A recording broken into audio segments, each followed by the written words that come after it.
سے مسلسل ضربیں لگ رہی تھی، لیکن جنہوں نے حفاظت کرنی تھی ان کی اور پہرا دینا تھا ان کی طرف سے کوئی اہتمام نہیں کیا جا رہا تھا۔ تو اثرات تو ایسے ہونے ہی تھے جس طرح کے اثرات جو ہیں وہ ہمیں آج نظر آ رہے ہیں۔ آج وہ طاہر القادری باہر بیٹھ کے تماشا دیکھ رہا ہے، اس کے مورے لڑ رہے ہیں اہل سنت سے، اور وہ اس لحاظ سے بری ذمہ ہے کہ میں تو کچھ نہیں کر رہا، اور سارا شر اس کا ہے، اس کی اس رافضی سوچ کا ہے جو اس کی تقریروں میں اور کتابوں میں آج بھی موجود ہے۔ اور دوسری طرف وہ شخص، وہ بھی یہاں نہیں، وہ سرور چشتی نامی رسوائے زمانہ، جسے بطور خاص حکومت ہند نے بھارت سے، اس نے پاکستان کا امن خراب کرنے کے لیے پاکستان کا دورہ کیا، اور اس نے آج سے تقریباً 1.5 سال پہلے جو لفظ بولے تھے آج وہ کچھ ہمارے سامنے ہے۔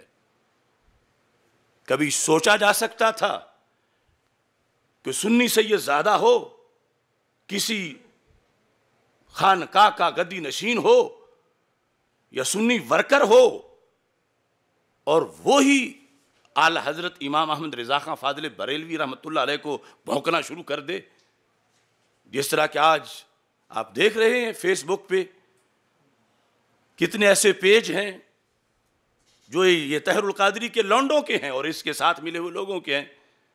کیا لفظ تھے اس رسوائے زمانہ سرور چشتی کے، جو اپنے آپ کو ایک بڑے آستانے کی طرف ہند میں منسوب کرتا ہے۔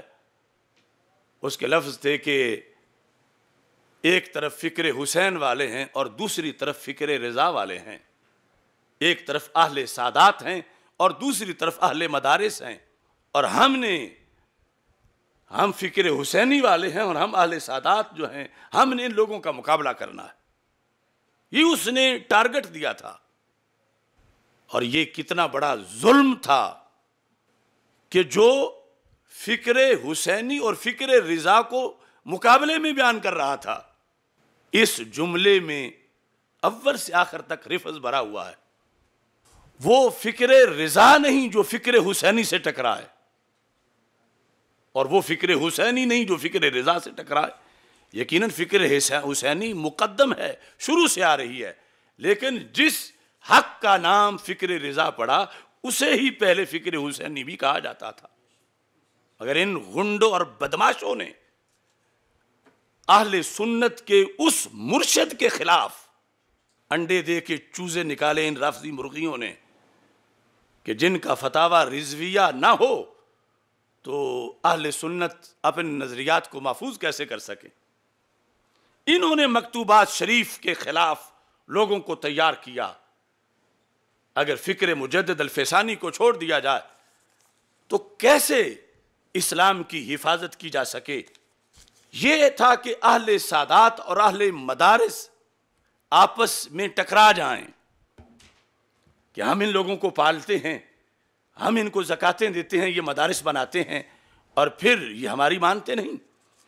تو اس کا یہ مطلب ہوا کہ یہ لوگ مدارس کی سرپرستی کر کے اگر کہیں کی ہے تو یا زکاتیں دے کے یہ قرآن و سنت کے خلاف فتوے اگلوانا چاہتے تھے، جیسے کچھ لوگ ان کے اعلی کار بن گئے۔ تو بلا وجہ نہیں چمن کی تباہیاں، کچھ باغ باہیں برق و شرر سے ملے ہوئے، اور یہ سلو پائزن کافی دیر سے تھا اور ایسا ہوتا آ رہا تھا۔ جو سیدہ طیبہ طاہرہ فاطمہ الزہرا رضی اللہ تعالی عنہا کے بارے میں سیدنا پیر مہر علی شاہ صاحب رحمۃ اللہ علیہ کی تصفیہ کی تشریح میں جملہ بولا گیا، وہ کوئی مسئلہ نہیں تھا۔ میں آج بھی حلف اٹھا کے کہتا ہوں، اگر اس کو کسی نے توہین سمجھا ہے تو رافضی مزاج ہونے کی وجہ سے سمجھا ہے۔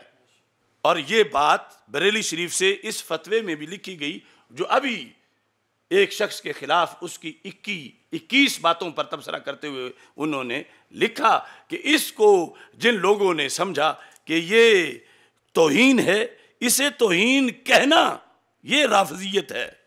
اب دیکھو اصل میں ہو کیا رہا ہے، یہ آج سوچنے کی ضرورت ہے۔ وہ یہ رہا ہے کہ عوام امام بن گئے ہیں اور امام عوام بن گئے ہیں، یعنی جنہوں نے قیادت کرنی تھی وہ عوام کا چہرہ دیکھتے ہیں کہ ہمارے جملہ کے اوپر کتنے لوگوں نے واہ واہ کہا ہے، کیونکہ اگر وہ حق پر ہوں تو پھر تیور نہ دیکھیں، پھر واہ واہ یا ہائے ہائے نہ دیکھیں، پھر موقف قرآن و سنت سے بیان کریں۔ اور اگر ان کا رابطہ ان کی جیبوں کے ساتھ اور ان کے نذرانوں کے ساتھ ان کی زندگی وابستہ ہے تو پھر دیکھ کر ادھر حق کیسے بیان کیا جا سکتا ہے؟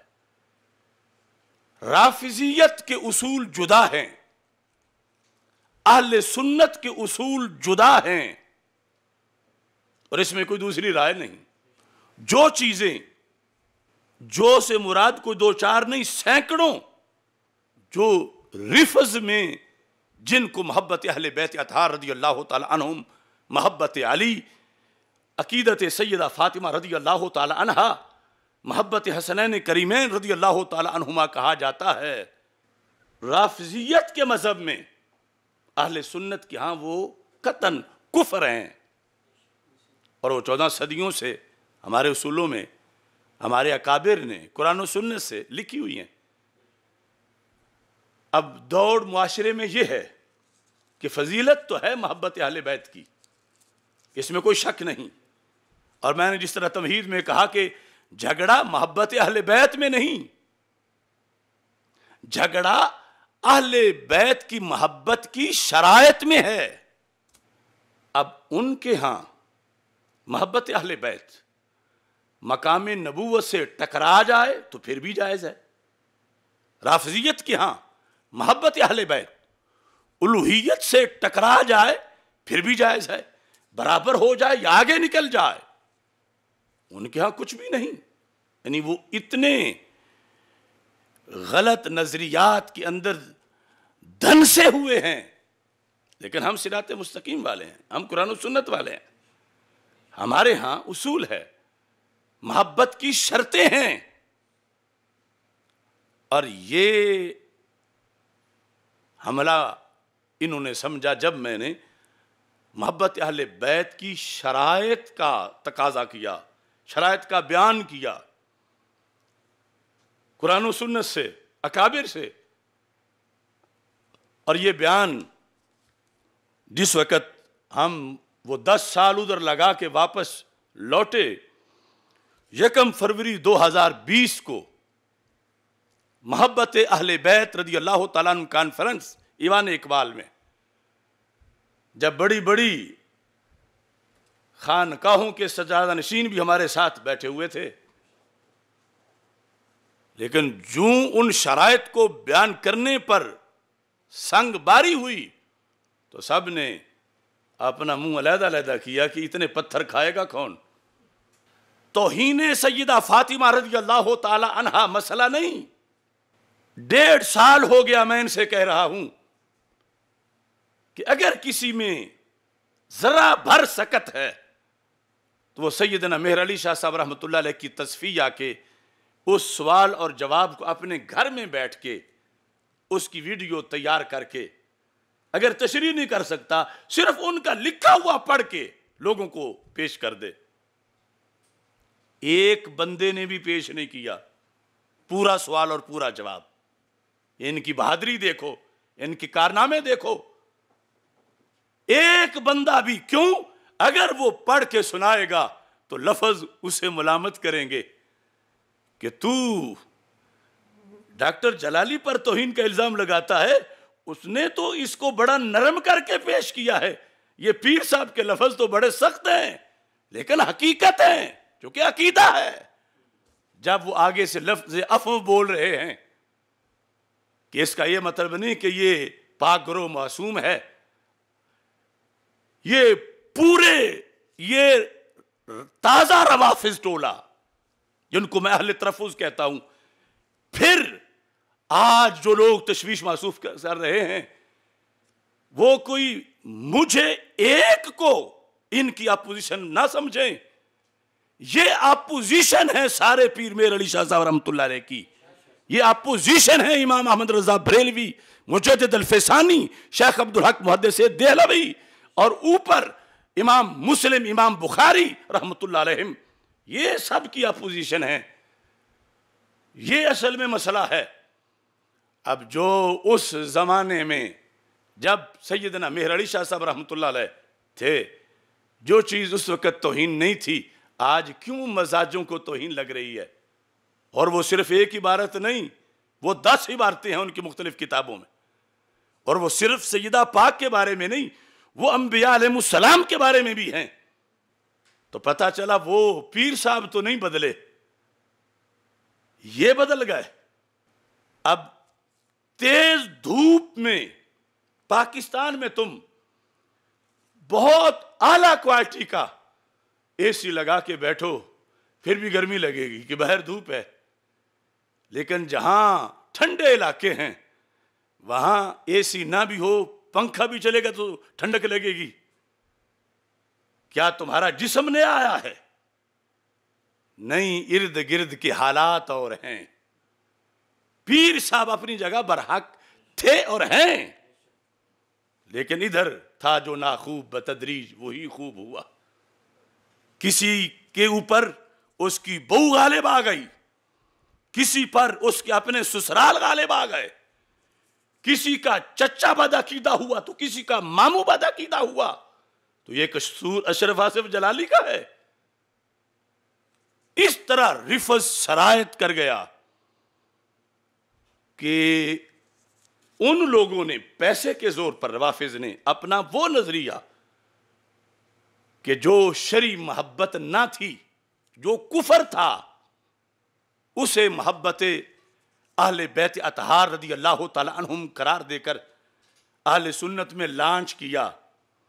اور لانچ کروانے والا طاہر القادری ہے، عبد القادر شاہ، ریاض شاہ اور ان کے چیلے ہیں، اور نام نہاد نعت خان اور جاہل خطیب کہ جنہوں نے پڑھتے وقت تو بدماشیاں عیاشیاں کی، نہ صرف نہ ناو، اور پھر لوری دینے کے لیے عوام میں جا نکلے. اس قسم کے خطیب.